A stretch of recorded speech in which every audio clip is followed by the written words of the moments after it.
Bonjour, bonjour Christelle, pile à l'heure. Moi je suis juste là, il est 10 heures. J'espère que ça va bien. C'est bienvenue dans le rendez-vous quotidien, matinal, pour notre petite évasion. C'est l'avant-dernier épisode, donc nous étions rendus à la page, oups, je l'ai pas marqué, 401. Le samedi 1er juin, jour 213. Et nous étions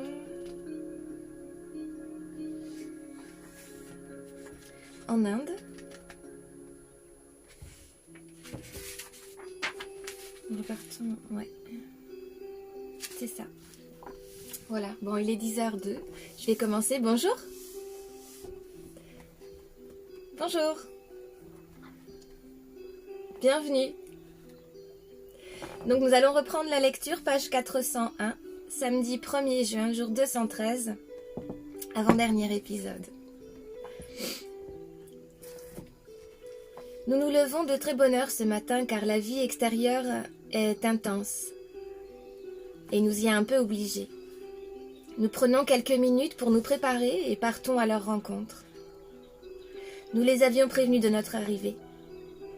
Nous comprenons rapidement qu'il ne s'agit pas uniquement d'un orphelinat, mais bien d'un centre de charité. Nous y découvrons donc des enfants, mais aussi des personnes âgées, des personnes dépendantes, gravement handicapées, malades, des enfants qui ont besoin de recevoir des soins avant de repartir dans leur famille. C'est un homme qui nous accueille, Gaurav. Il nous présente à des sœurs et nous fait visiter les lieux. Nous pensions avoir tout vu avant d'arriver ici. C'était faux. Le choc est énorme. J'essaie de garder le sourire. Comment le perdre? Car eux le portent toujours sur eux. Mais je vous assure que les images que je découvre me retournent le cœur et me bouleversent profondément. Comment pouvons-nous nous plaindre? Dans nos vies de palace, oui, parfaitement, nos vies de palace. Si toutes les personnes constamment en colère, insatisfaites de leur existence, toujours aigries, pouvaient venir faire un stage ici, ne serait-ce que d'une semaine, je pense qu'elles ne se plaindraient plus une seule fois jusqu'à la fin de leur vie. Nous poserons donc nos valise ici pendant un mois. Pendant au moins 2 semaines, pardon. Pendant au moins 2 semaines. Gaïa est toujours aussi épatante. Toujours dans la bienveillance et jamais dans le jugement ni dans la pitié. C'est difficile de ne pas avoir pitié. La compassion est préférable. En fait, je crois qu'il faut arrêter de se poser trop de questions. Arrêtez le remue-ménage qui ne mène nulle part. C'est l'ego et la pensée qui nous torturent. Ici, il faut lâcher prise.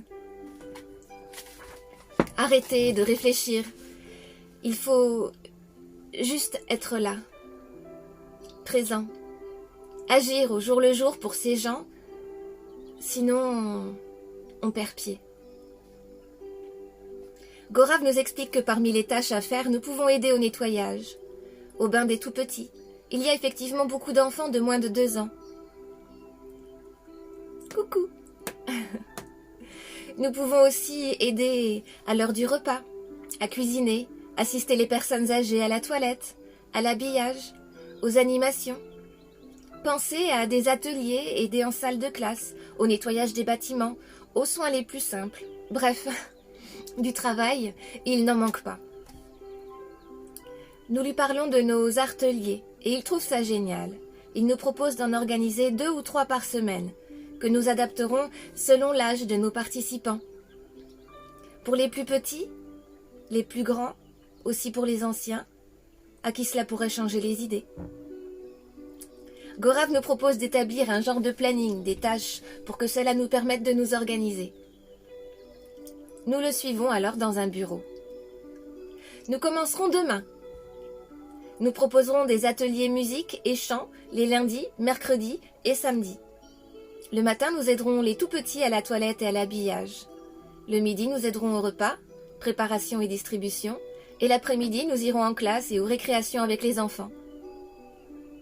Il nous dit que nous pouvons alterner si nous voulons une semaine sur deux, nous occuper du lever et du repas du midi, et la semaine d'après, du repas du soir et du coucher. Cette fois-ci, nous sommes vraiment au cœur de l'aide humanitaire, dans l'urgence, à tous les niveaux. Notre première journée de travail ne commençant que demain, nous partons faire la visite du Taj Mahal. C'est un mausolée en marbre blanc, finement ciselé. C'est une merveille d'architecture moghole, à la croisée des styles islamiques, iraniens, perses et indiens.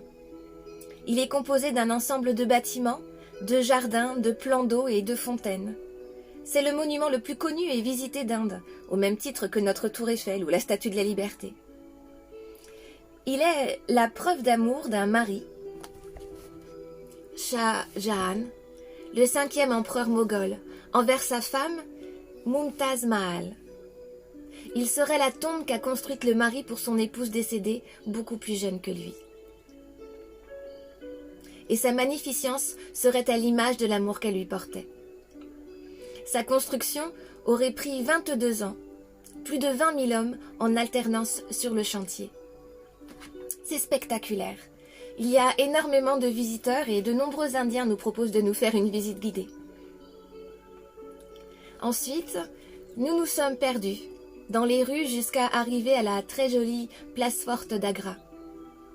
Un fort construit dans un mélange de styles hindou et musulman. Nous continuons notre visite en déambulant dans les rues de la ville. Nous empruntons parfois des petites ruelles très étroites formant des genres de labyrinthes. Des fois, nous sommes bloqués dans des embouteillages d'humains et de tuk-tuk. Ouais.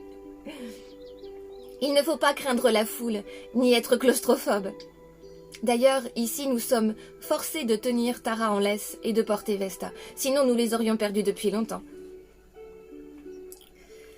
En ville, nous avons pu admirer les tailleurs de pierres précieuses comme celles vues à l'intérieur du Taj Mahal.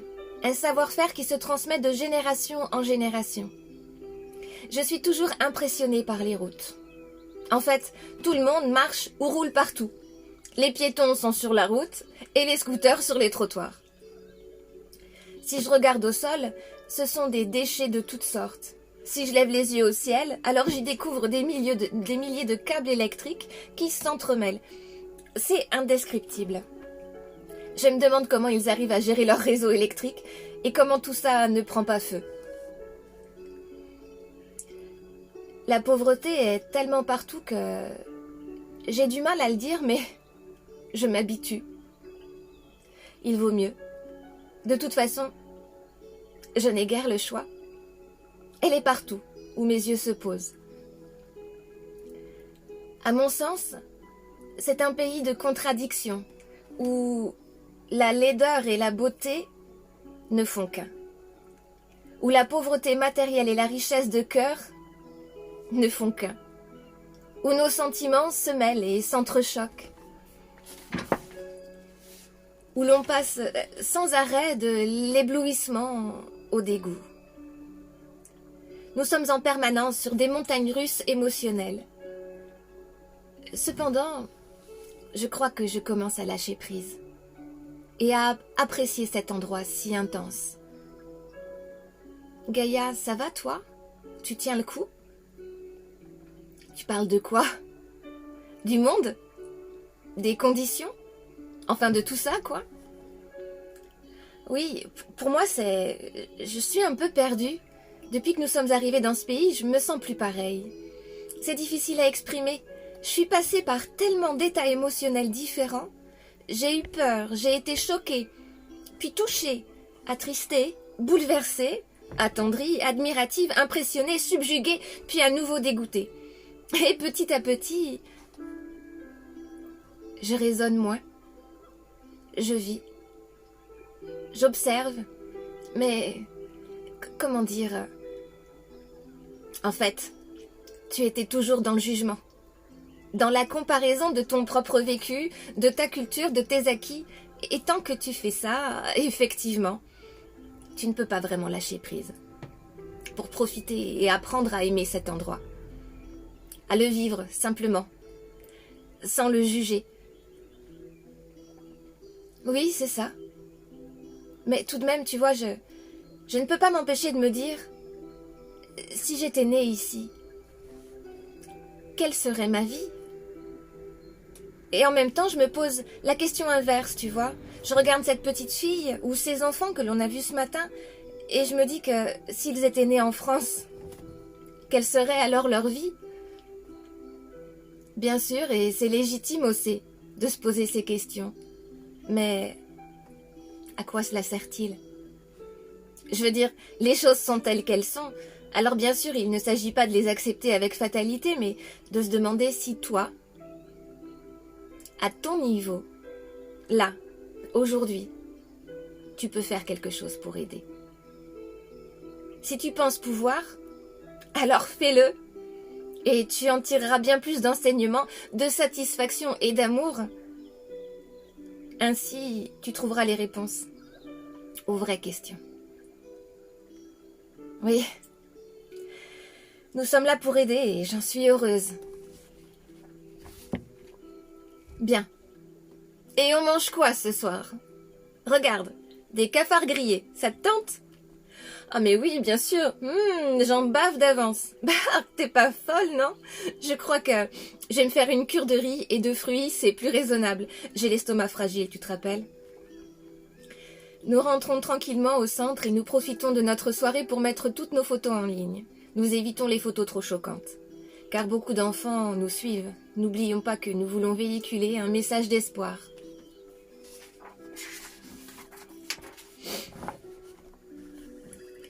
Vendredi 21 juin, jour 233.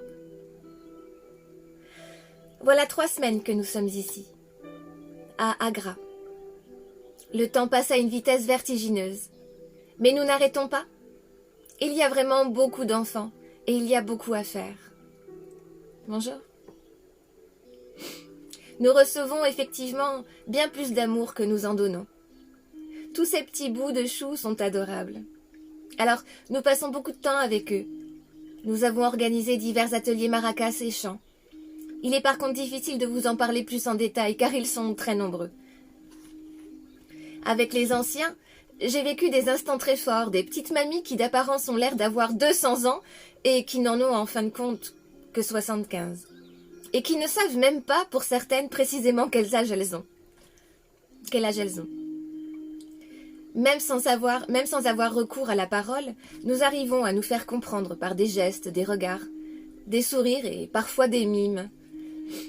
Nous avons donné beaucoup de concerts privés, autant chez les petits que chez les anciens. Cela prouve une fois de plus que la musique est une langue universelle. Nous avons fait danser les enfants dans la cour. Ils nous ont, eux aussi, appris des pas de danse. La chose la plus difficile, bien évidemment, est d'avoir aidé aux soins, d'avoir assisté les infirmières à soigner des enfants et parfois des adultes. Il faut embrasser l'Inde avec ses cicatrices, au même titre qu'une personne que l'on aime, malgré ses blessures. Il y aura eu des moments de fou rire avec les enfants comme avec les anciens, et des moments où mon cœur aura été à la limite d'exploser de douleur à la vue de certaines situations. Le plus incroyable dans tout ça, c'est que je vais bien. Je n'ai pas eu le temps de penser à ma santé ni à mon propre sort. Nous partons aujourd'hui pour le Népal. Mais nous avons décidé avec Gaïa de faire une pause à Bénarès, Varanasi. Et oui, l'Inde nous a contaminés et je ressens comme un appel inexplicable à me rendre là-bas.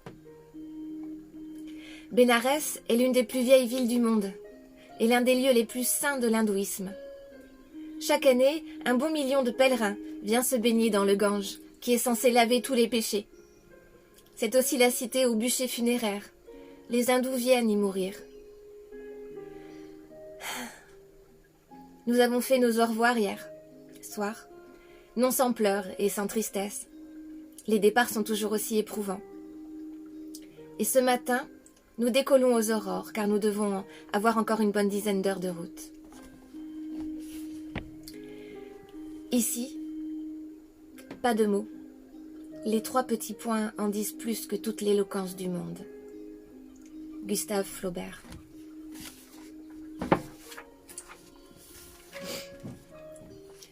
Samedi 22 juin, jour 234. Nous n'arriverons que le lendemain. Nous avons dû nous arrêter pour dormir en route tellement la route et la conduite sont difficiles. Varanasi, qui est le nom officiel de Bénarès, compte plus de 3 millions d'habitants. Et sa création daterait du 8e siècle avant Jésus-Christ. La ville possède plus de 100 ghats, qui sont ces fameux escaliers permettant d'accéder au fleuve. En arrivant, nous ne sommes plus choqués par le chaos ambiant. Nous nous y sommes faites. Mais ce que nous allons découvrir en bordure du Gange, nous ne nous y attendions pas. Nous avons donc garé Miss Rainbow dès que nous avons pu trouver un espace libre. Nous préférons laisser les chiennes à l'intérieur vu l'état des rues. Nous ne voudrions pas qu'elles se mettent à manger n'importe quoi et qu'elles tombent malades. C'est déjà bien étonnant qu'elles tiennent le coup.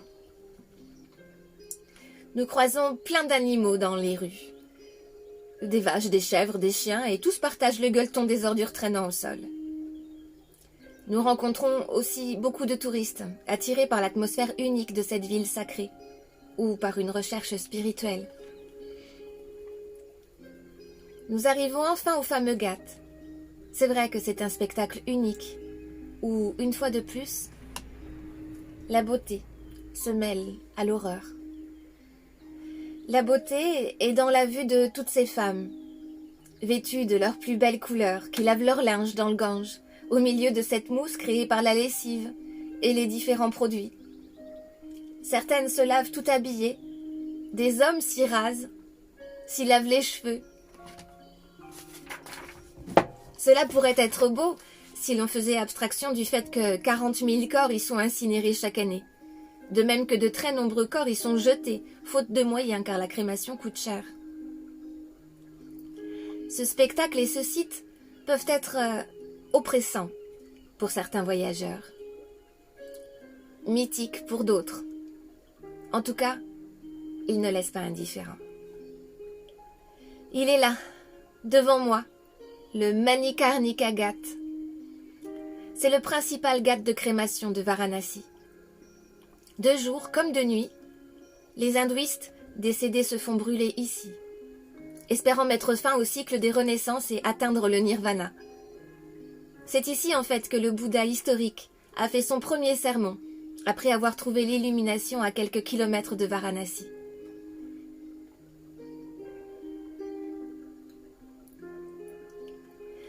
Il y a effectivement un bûcher et des gens autour, dont certains pour rassembler le bois au fur et à mesure qu'il se consume.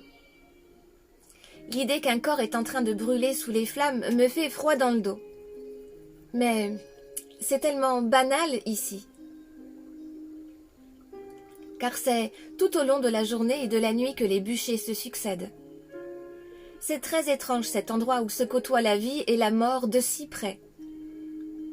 Il n'y a rien d'extraordinaire dans tout ça, en tout cas pour eux. Pendant que le défunt brûle, les autres se lavent, font sécher et étendent leur sari sur le ghat. Certains rient, d'autres discutent. Nous restons là un moment sans voix, à observer tous ces gens. C'est totalement déroutant. Difficile de croire que cette eau est purifiante quand on connaît son état de pollution et qu'on en voit la couleur saumâtre. Devant nous, assis en tailleur, se trouve un hindouiste, le visage peint en blanc, avec une marque rouge en forme de croix au milieu du front et descendant sur son nez. Tu vois tout ça, Gaïa?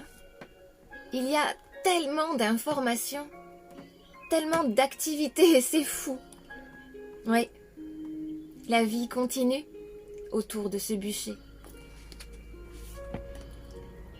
Je voudrais m'approcher pour prendre l'hindouiste en photo. Tu viens? Non, non, vas-y, je reste là aussi. Tu as peur ou quoi? C'est à cause de l'autre folle que tu n'as pas oublié. Je me dirige vers l'hindouiste, toute seule. Il lui montre l'appareil photo. Il me fait signe qu'il accepte. Je prends donc ma photo, toute contente de moi. L'homme me prend alors la main et la pose sur mon cœur, en disant des choses et en me poussant en direction du Gange. Ah, merci, mais sans façon. Je vois bien que pour vous c'est sacré, mais non, vraiment. Je mets mes mains en prière en signe de remerciement et retourne auprès de Gaïa. Alors quoi? Tu ne voulais pas piquer une tête? Non, non, pas vraiment. Tu crois que lui aussi, il sait pour mon cœur? Ah, aussi. Serais-tu en train de croire en des choses qui te dépassent? J'avoue que c'est quand même bizarre, les choses qui se vivent ici. Nous retournons nous perdre en ville, de ruelle en ruelle, dans lesquelles des femmes sont assises tendant de vendre leurs légumes ou leurs tentures, alors que les hommes sont installés aussi à même le sol, autour d'une partie d'échecs. Nous rentrons tranquillement vers Miss Rainbow, nous resterons là ce soir pour dormir face au Gange et admirer le soleil s'y coucher. Nous ouvrons la porte de Miss Rainbow, nous nous asseyons avec les chiennes face au fleuve sacré et profitons du spectacle. Ici, la mort n'est pas une grande affaire. Elle est soit un passage vers une autre vie, soit une réelle libération s'il s'agit de l'entrée au nirvana, ce dont ils rêvent tous, le tout dépendant de son karma, du bien que nous avons accompli, du chemin parcouru et de celui qu'il nous reste à faire, peut-être dans une autre vie. Je prends mon ordinateur sur les genoux afin d'ouvrir mes courriers. J'y vois une lettre de Laurent. Je prends le temps de la lire, mais plus j'avance dans la lecture, plus ma vue devient trouble à cause des larmes que chaque mot fait couler.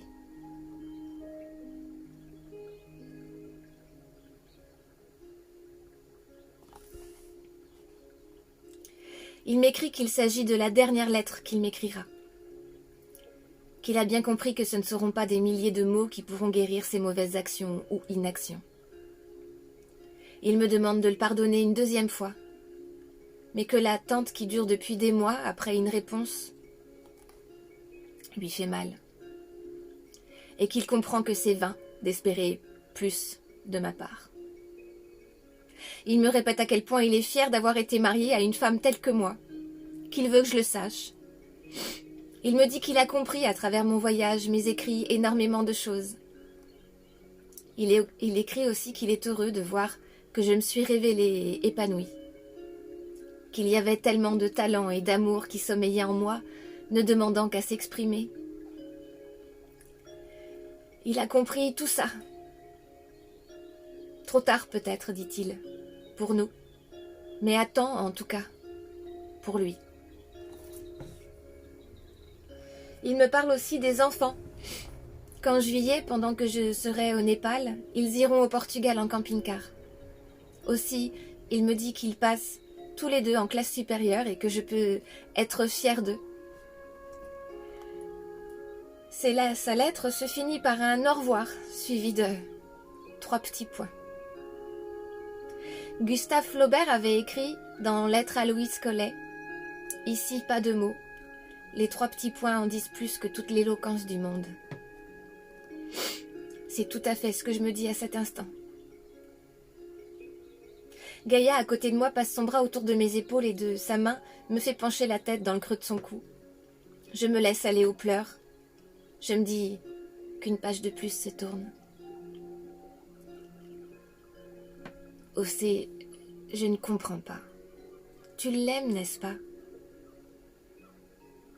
Oui, je n'ai jamais cessé de l'aimer. même quand je le haïssais. Je crois. Alors, pourquoi ne lui réponds-tu pas? Gaïa, à quoi cela servirait-il de raviver sa flamme? Je vais partir et le faire souffrir par pur égoïsme. Je ne suis pas d'accord avec toi. Chacun est libre de choisir. C'est un adulte réfléchi. Il connaît les enjeux. Il a pensé à tout ça sûrement des milliers de fois. Comment peux-tu savoir mieux que lui ce qu'il veut? Si son désir à lui est de t'accompagner et d'être à tes côtés dans les moments les plus difficiles, et que toi tu sais au fond de toi que tu as besoin de lui, et aujourd'hui plus que jamais, alors où est l'égoïsme? Moi, je ne vois qu'amour des deux côtés. Les paroles de Gaïa, une fois de plus, m'amènent à réfléchir. Mais je suis incapable de savoir comment et quoi lui dire. J'ai laissé trop de temps passer. Et j'ai enfin atteint la paix, la plénitude tant recherchée. Je suis plus vivante que je ne l'ai jamais été. Alors je suis prête, désormais. Sans remords, sans regret. Je suis au bon endroit, au bon moment, dans cette ville sacrée. Je le dis et je le répète. Je suis prête. Parce que pour mourir, il faut être vivant.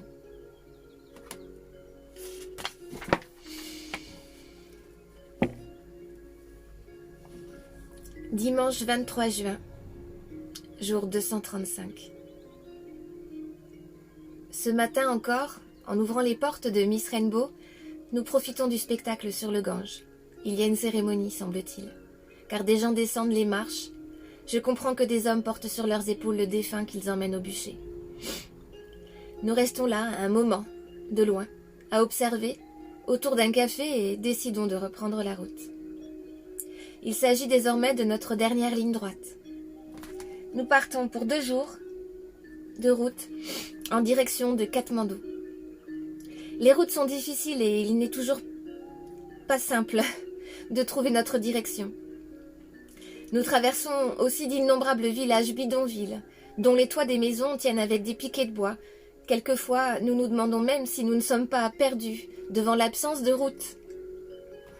Nous croisons les doigts pour que Miss Rainbow tienne le coup jusqu'à notre destination finale. Mardi 25 juin, jour 237, le Népal. Nous voici arrivés à une demi-heure au sud de Katmandou, à Sano-Kokana, où nous attendent une quarantaine de jeunes filles. Nous arrivons enfin à notre dernière résidence. J'ai nommé Children Home.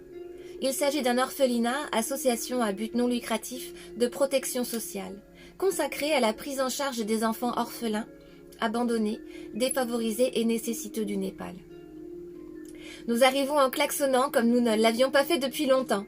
Nous voyons donc sortir des filles de tout âge, en uniforme pour la plupart. Le haut rouge et le bas gris, ou rouge également. Toutes bien coiffées, les cheveux tirés en arrière. Elles étirent une grande banderole avec écrit dessus « Welcome at Children Home » avec les couleurs de l'arc-en-ciel. C'est un bel endroit et cela nous change de ce que nous venons de vivre ces dernières semaines. Nous nous empressons de descendre pour profiter de ce superbe accueil. Ce sera vraiment l'endroit idéal pour notre dernier séjour. Nous avons filmé notre arrivée avec énormément d'émotion, car nous y sommes parvenus. Ce soir, Gaïa et moi ouvrirons une bonne bouteille que nous avons gardée depuis le début pour l'occasion. Les femmes nous font visiter l'établissement, c'est grand, nous découvrons les dortoirs, les salles de classe, le réfectoire, les aires de repos, les cours de récré. Une fois la visite effectuée, les femmes nous proposent de nous inviter à manger, mais nous sommes fatigués de notre route, alors nous préférons remettre l'invitation à demain. Il y a aussi le fait que ce soir est un soir spécial pour nous, qui venons d'arriver au bout de notre long voyage. 5 mois maintenant que nous sommes sur les routes. Mission accomplie. Je suis extrêmement fière de nous. J'ai même du mal à réaliser tout ce que nous avons vécu. Nous allons donc nous faire une soirée entre nous, un apéro dînatoire, déboucher notre bonne bouteille qui nous suit depuis la France et allumer la vidéo en direct pour en faire péter le bouchon. Nous y sommes. Nous l'avons fait. Nous sommes à Katmandou. Merci à tous ces sourires arc-en-ciel. Merci la vie de m'avoir permis d'aller au bout. Merci à vous qui nous suivez. Merci aux médecins de m'avoir aidé malgré leurs opinions défavorables. Merci à mes enfants de m'avoir soutenu. Merci à cet homme à Ankara de m'avoir fait revenir à la vie. Merci à toutes ces personnes merveilleuses que nous avons croisées sur notre route. Et merci d'avance à celles que nous croiserons ici pendant notre dernier mois de voyage. Merci à toi, Gaïa. Comme dit la chanson, toi, Gaïa, tu es mon autre. Voilà. Et sachez tous que maintenant, quoi qu'il arrive, je suis prête. Merci. À toi de jouer, Gaïa. Gaïa secoue à peine la bouteille que le bouchon part dans les airs et que la mousse coule à flot. Nous nous servons vite une coupe chacune et trinquons. Bon, je lis ça encore. Parce que sinon, je finirai pas demain. Vendredi 12 juillet, jour 254. 2 semaines que nous sommes ici. Tout se passe à merveille. La musique qui fait partie ici de l'enseignement apporté aux filles ne fait qu'amplifier notre bien-être, car du coup nous participons souvent aux cours. Nous avons également fait plusieurs visites dans Katmandou. Nous sommes allés voir le stupa de Botna, qui est le plus grand stupa du Népal. Il s'agit de monuments typiquement bouddhistes que l'on peut visiter en Inde et en Asie du Sud-Est. Celui-ci fait 40 mètres de hauteur pour 100 mètres de circonférence. Un autre jour, nous sommes allés au Monkey Temple, véritable trésor népalais, devant son nom à la présence de ses nombreux singes. La vue sur Katmandou et la vallée y est impressionnante. Enfin, nous avons aussi pu flâner dans les rues de la ville du côté de Durbar Square, quartier qui regorge de temples et de statues extrêmement fréquentés. En nous baladant avant-hier, nous sommes tombés sur des charmeurs de serpents. Ils nous ont proposé de nous les poser sur nos épaules, mais allez savoir pourquoi nous avons refusé toutes les deux. Ils n'auront pas réussi à nous charmer aussi bien que leurs bestioles. Puis quand nous avons fini notre journée auprès des enfants, nous adorons nous poser au jardin des rêves, à l'entrée du quartier Tamel. Ce sont de magnifiques jardins agrémentés de fontaines, de marocanards et de volières. C'est une invitation à la sérénité. Il n'est d'ailleurs pas rare de voir des personnes y faire la sieste, de la méditation ou du yoga. Nos journées à l'orphelinat sont très animées. Nous aidons surtout en classe, au repas et aux loisirs, mais aussi à l'hygiène, coiffage de cheveux, etc. Ces jeunes filles sont touchantes et curieuses. Elles viennent fréquemment, en dehors des cours, nous chercher pour qu'on leur joue un morceau. Mon cœur recommence à montrer des signes de faiblesse de plus en plus fréquents. Un peu comme avant ma crise cardiaque. J'ai souvent des picotements dans le bras gauche.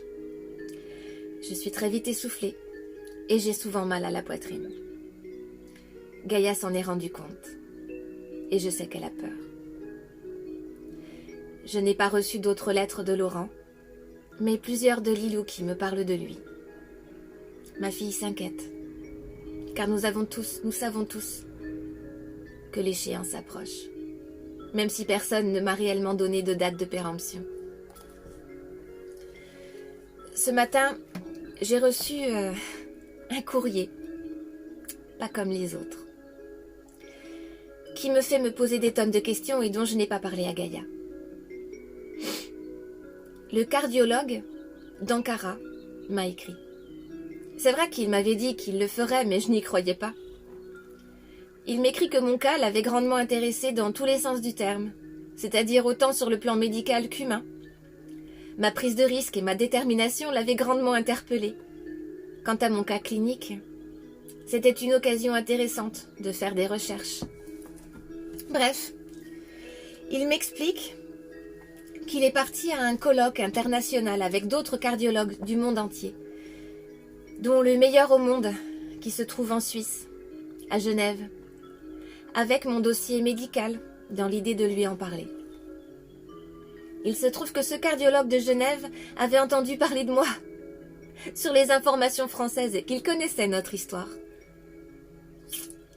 Cet immense médecin, connu du monde entier dans son domaine, veut me recevoir dans son hôpital. Le plus tôt possible. Car il pense que tout n'est pas perdu. Et qu'il a l'intime conviction de pouvoir me sauver. Vous vous rendez compte du choc émotionnel que cela provoque en moi? Le chamboulement, le bordel, pour être plus clair, que cela fout dans mon esprit, à ce moment même. J'ai mis tellement de temps à accepter ma situation, cette fatalité. J'ai tellement travaillé à trouver ma paix intérieure. J'ai fait tellement de chemin pour arriver à accueillir la fin de ma vie. Et une fois tout ce chemin parcouru, toutes ces souffrances, la colère, la tristesse, toutes ces émotions enfin apprivoisées, maintenant que je suis prête, quelqu'un vient me dire qu'en fait, non, peut-être que je ne vais pas mourir, mais sans rien promettre. Eh bien, je crois que je ne veux pas tenter. J'ai dit au revoir aux gens que j'aime. J'ai accepté mon sort. J'ai laissé partir l'homme que j'aime. Alors. Et puis, s'il s'agit de me redonner de l'espoir pour ensuite me le reprendre, si finalement il n'y arrivait pas, ou s'il s'était trompé, non, c'est mon choix. Je ne dirai rien à personne. Et c'est mieux ainsi. Aussi cette semaine, nous avons rencontré un jeune couple de bénévoles qui voyagent à travers le monde. Enfin, ils sont en Inde pour le moment. Ils ont la vingtaine et ils sont tous les deux infirmiers. Ils font du bénévolat dans les dispensaires et les orphelinats. Julie et David. Ils sont adorables, pleins de vie, amoureux et ont des cœurs assez grands pour contenir l'univers tout entier. Nous sommes sortis avec eux la semaine dernière en ville. Nous avons mangé ensemble et échangé sur nos expériences de vie. Ils sont venus directement en Inde en avion. Ils n'ont pas de moyens de locomotion, ni de moyens tout court en fait, mais ils sont heureux. C'est très encourageant de voir tous ces gens qui agissent partout, dans l'ombre et dans l'anonymat le plus total. Pour eux, ce n'est que le début d'une très longue aventure, car ils ont bien l'intention de parcourir le monde. Ce soir, je suis devant l'ordinateur et j'écris quelques lignes sur le blog aux côtés de Gaïa qui joue de la guitare.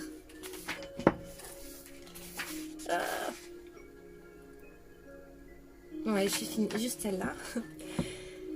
Océ, tu es certaine que tout va bien? J'ai l'impression que tu ne me dis pas tout concernant ton état. Ça s'aggrave, n'est-ce pas? Je crois, oui. Mais ça va. Nous pouvons rester encore 2 semaines de plus comme prévu. Est-ce que Laurent t'a écrit depuis la dernière fois? Non, mais je crois que c'est fini cette fois. Et bien sûr, tu ne lui as pas écrit non plus. Mais au fait, j'y pense. Tu te souviens de ton médecin à Ankara? Il ne devait pas t'écrire et faire des recherches sur les analyses que tu avais passées là-bas? Pourquoi Gaïa finit toujours par tout savoir, tout sentir? Et c'est plus fort que moi, mais je ne peux pas me résoudre à lui mentir. Personne ne peut lui mentir. Et de toute façon, je crois qu'elle saurait si c'était le cas. C'est étrange que tu m'en parles aujourd'hui, car justement, il m'a écrit ce matin. Ah bon, je peux voir? Non, je ne sais pas si... Tu sais, ça n'en vaut vraiment pas la peine. Tu permets, s'il te plaît, aussi, que j'en juge par moi-même? Tiens, je lui tends l'ordi et là, évidemment, Gaïa éclate, littéralement. Mais enfin, Océ, qu'est-ce qui te prend? Pourquoi ne m'en as-tu pas parlé avant? Je suis ta meilleure amie, c'est vrai? T'en es sûre? Ça serait bien un jour que t'arrêtes de décider de ce que tu penses, que ce que tu penses serait mieux pour les autres. Si tu pensais un peu à ce qui serait mieux pour toi avant. Je pense que tu te tromperais sûrement moins, car tu n'es pas dans la tête des gens. Tu ne sais pas ce qu'ils ressentent vraiment, tu ne connais pas le fond de leurs pensées, et quand bien même tu le pourrais, tu n'as pas à décider pour eux. Même si tu penses bien faire, essaie avant toute chose de savoir ce qui est bon pour toi, écoute-toi vraiment. Tu as appris à méditer ici. Alors mets-le en pratique. Écoute ton cœur. Mais comprends-moi, Gaïa, je ne sais plus quoi penser. Je suis prête. Tu entends? Je n'ai pas besoin de m'accrocher à une pincée d'espoir. Je n'ai pas peur. Faux. Faux, Océane. Oh oui, tu as peur. Tu n'as pas peur de mourir. Non, tu as peur de vivre. Tu as peur d'être heureuse pendant tout le temps, tout le restant de ta vie qui pourrait peut-être durer des dizaines et des dizaines d'années encore. Tu as peur d'aimer et d'être aimée en retour pour la personne que tu es réellement, celle qui brille aujourd'hui de tant de lumière. Tu as peur de te révéler tel que tu es devant tes proches et tous ceux qui croyaient te connaître. Mais Océane, dis-toi que s'ils t'aimaient déjà avant, ils ne pourront que t'aimer encore davantage. Je ne sais pas, Gaïa, je t'écoute, mais j'ai besoin d'y réfléchir. Je ne suis plus sûre de rien. Moi, je me souviens d'une fille qui me disait tout le temps que du temps elle n'en avait pas, et que pour ça il fallait foncer et croquer chaque seconde de vie. Ce n'est plus valable? Mais si, mais... Laisse-moi, Gaïa, je t'en prie, laisse-moi. Gaïa sait qu'elle a besoin de me secouer et c'est la première fois qu'elle s'énerve vraiment après moi et que je la déçois. Elle se lève, attrape une veste et sort. Tu fais quoi? Je sors, j'ai besoin de prendre l'air. Gaïa sort du van sans même me jeter un regard, emmène les chiennes et claque la porte. A-t-elle raison, une fois de plus? Ai-je peur de vivre en la personne que je suis devenue? Pourtant celle que j'avais toujours rêvé d'être. La mort m'a enlevé ma peur, et soudain, la vie me la redonne. Quelle contradiction! Faut-il que la mort soit si proche pour décider de cueillir la vie sans peur? Pour que dès qu'elle s'éloigne, on en oublie à nouveau les enjeux et son impermanence? Plus de date butoir? Plus d'audace? Mais que m'arrive-t-il? J'ai fait le plus difficile, de choisir et d'inventer ma vie sans la subir. J'ai su arrêter par la simple prise de décision le tourbillon dans lequel je me noyais toute seule. J'ai ouvert toutes les portes de mes possibles, car je me croyais dans un état d'urgence. C'est ça, la solution? L'état d'urgence? Car quoi qu'il arrive, le temps nous est toujours compté. Le sablier continue de s'écouler. Notre devoir est de nous accomplir pour trouver notre vérité intérieure, celle qui nous montrera le chemin du bonheur et qui nous permettra de le partager avec d'autres. Nous ne pouvons partager que ce que nous avons à offrir. Pour cela, il est important de cultiver son cœur en y plantant des graines que nous recevrons des autres, bien souvent. Elles pousseront tout au long de notre chemin, à condition bien sûr que nous n'oublions jamais de continuer à les arroser. Elles deviendront alors les fleurs de notre expérience que nous pourrons offrir autour de nous. Notre simple présence viendra ainsi semer de nouvelles graines dans le cœur de tous ceux que nous croiserons. Celui qui oublie comme moi un jour d'arroser son jardin intérieur laissera mourir ses graines. N'aura que des fleurs fanées à offrir autour de lui, incapable de semer le bonheur puisqu'il ne le porte pas lui-même. Voilà pourquoi il est si important d'être heureux, de se trouver soi-même, de n'avoir pas peur de briller, de s'épanouir, de faire les choses que nous aimons. Et tout cela n'a rien d'égoïste. C'est justement le contraire, puisque cela permet d'éclairer le monde de sa lumière. Et puis, un jour vous vous rendrez compte que ceux que votre lumière dérange sont finalement ceux qui en ont le plus besoin. Pendant que je médite à tout ça, Gaïa, à mon insu, est partie envoyer un message à Laurent. Message que je découvrirai plus tard, mais que je partage avec vous dès à présent. Je pense que c'est le bon moment pour arrêter. Voilà, il reste pile poil 20 pages. Ça sera pour demain. Ouah, je trouve que c'était bien d'arrêter sur ce beau message. Voilà. C'est bientôt fini. Ah, attendez, je vois pas les messages. Voilà. Osez briller. Oui, oui, oui. Comme vous dites, Christelle. Voilà. Et c'est fou, c'est vibrant d'arrêter là-dessus, je trouve. Vraiment. Ça aurait été dommage de pas le lire aujourd'hui. C'est parfait pour bien commencer la journée avec des bonnes intentions. Ben, merci à vous, merci à tous ceux qui sont passés pendant ce live. J'ai vu pas mal de connexions. Voilà. Donc je vous remercie pour votre écoute. J'espère que vous avez fait le plein. Voilà. Et d'énergie, d'ondes positives. Et moi la première, pour le coup, ça vaut pour vous, ça vaut pour moi.